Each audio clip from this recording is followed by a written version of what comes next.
রোধের সমান্তরাল সমবায়ের সূত্রটিকে আমরা সিমুলেশনের মাধ্যমে ভেরিফাই করব। তো সেটার জন্য আমরা এখানে 3টা রোধ নিয়েছি, 10 ওহম, 20 ওহম এবং 30 ওহমের। এই 3টে রোধকে আমরা সমান্তরাল সমবায়ে যুক্ত করব। তো সমান্তরাল সমবায়ে যুক্ত করার জন্য এই 3টা রোধকে আমরা একটা তারের সাহায্যে যুক্ত করে নেব। তো প্রথমে এটাকে যুক্ত করলাম, এরপরে আরেকটা তার দিয়ে এই পয়েন্টকে যুক্ত করলাম, এরপরে এটার সঙ্গে যুক্ত করলাম, পরে এটার সঙ্গে এটাকে যুক্ত করলাম,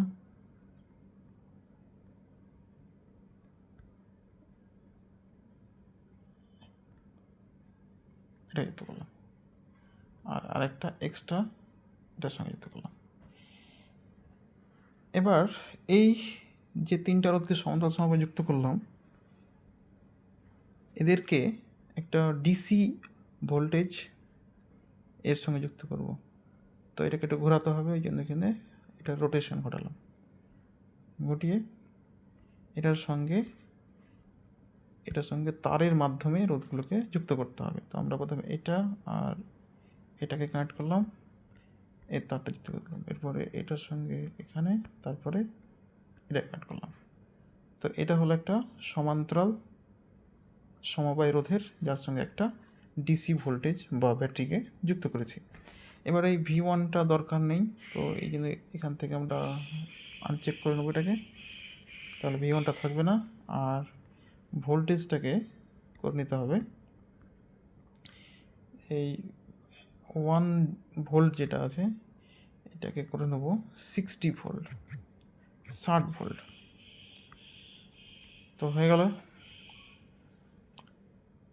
এবার আমরা দেখব যে সমান্তরাল সমবায়ে কী হয়, কারেন্ট আলাদা হয়ে যায়, অর্থাৎ প্রত্যেকটা ব্রাঞ্চে কারেন্ট আলাদা হয়ে যাবে, কিন্তু ভোল্টেজ একই থাকবে।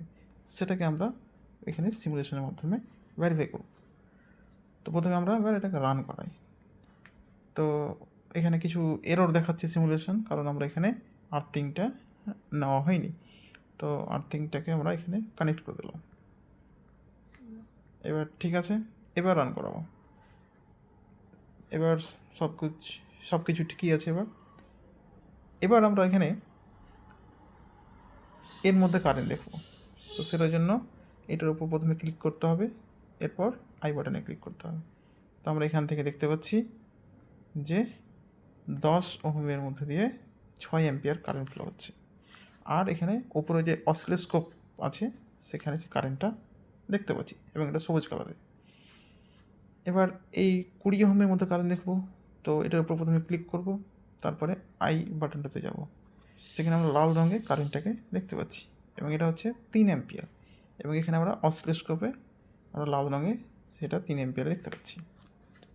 এখানে একটা কথা বলে রাখি যে এখানে অসিলোস্কোপটা কেন লাগে। তো এখানে অসিলোস্কোপটা দিয়ে কারেন্টটাকে দেখা যায় যে কীভাবে ভ্যারি করছে।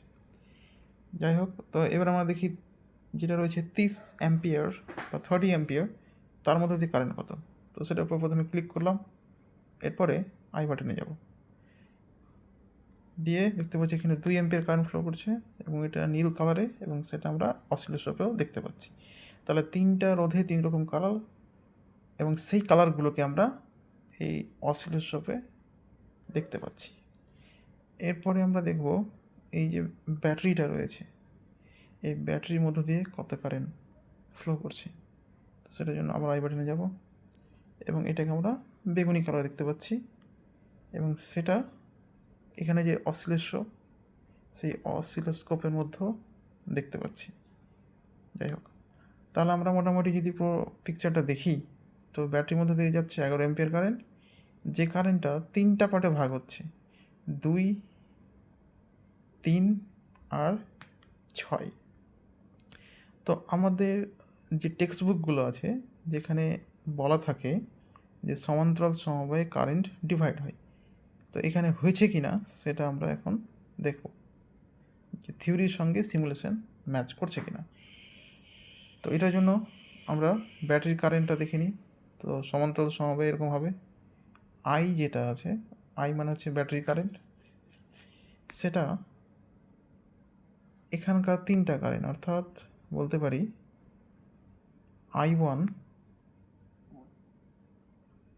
I1 প্লাস I2 প্লাস, লেখাটা খুব একটা ভালো হচ্ছে না। সমান্তরাল সমবায়ের ক্ষেত্রে আই অর্থাৎ যেটা ব্যাটারি কারেন্ট, এটাকে আমি আই বলছি এটা, আর এই কারেন্টগুলো এগুলো হচ্ছে I1, এটা I2, আর এটা হচ্ছে I3, এগুলো কথা বলছি। তো এখানে এই আই কারেন্ট যেটা আছে ব্যাটারি কারেন্ট, সেটা এখানকার তিনটা কারেন্টের যোগফলের সমান হতে হবে। তো সেটা হচ্ছে কি না তো আমরা এখন দেখি। তো আমরা এখান থেকে দেখতে পাচ্ছি যে 11 যেটা আছে,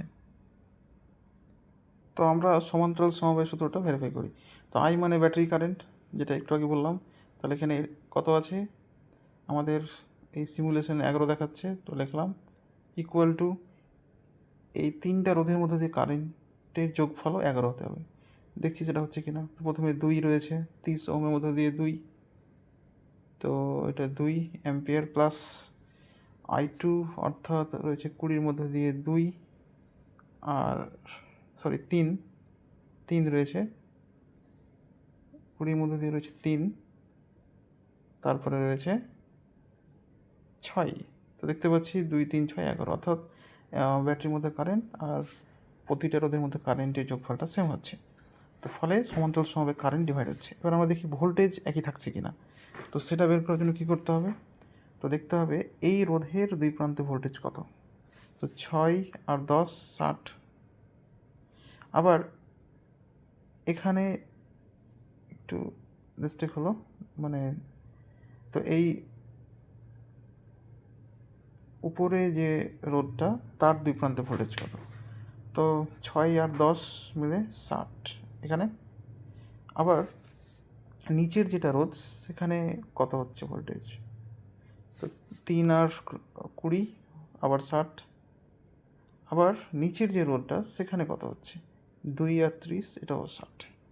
আর ব্যাটারি যেটা ভোল্টেজ সেটা কত, সেটাও 60। তাহলে আমরা কি দেখতে পেলাম, দেখতে পাচ্ছি যে সমান্তরাল সমবায়ে ভোল্টেজ কিন্তু ডিভাইড হচ্ছে না, ভোল্টেজগুলো একই থাকছে, কিন্তু দেখতে পেলাম এই কারেন্ট ডিভাইড হয়ে যাচ্ছে। এই কারণে আমাদের টেক্সট বুকগুলোতে উল্লেখ করা থাকে সমান্তরাল সমবায়ে কারেন্ট ডিভাইড হয় কিন্তু ভোল্টেজ একই থাকে।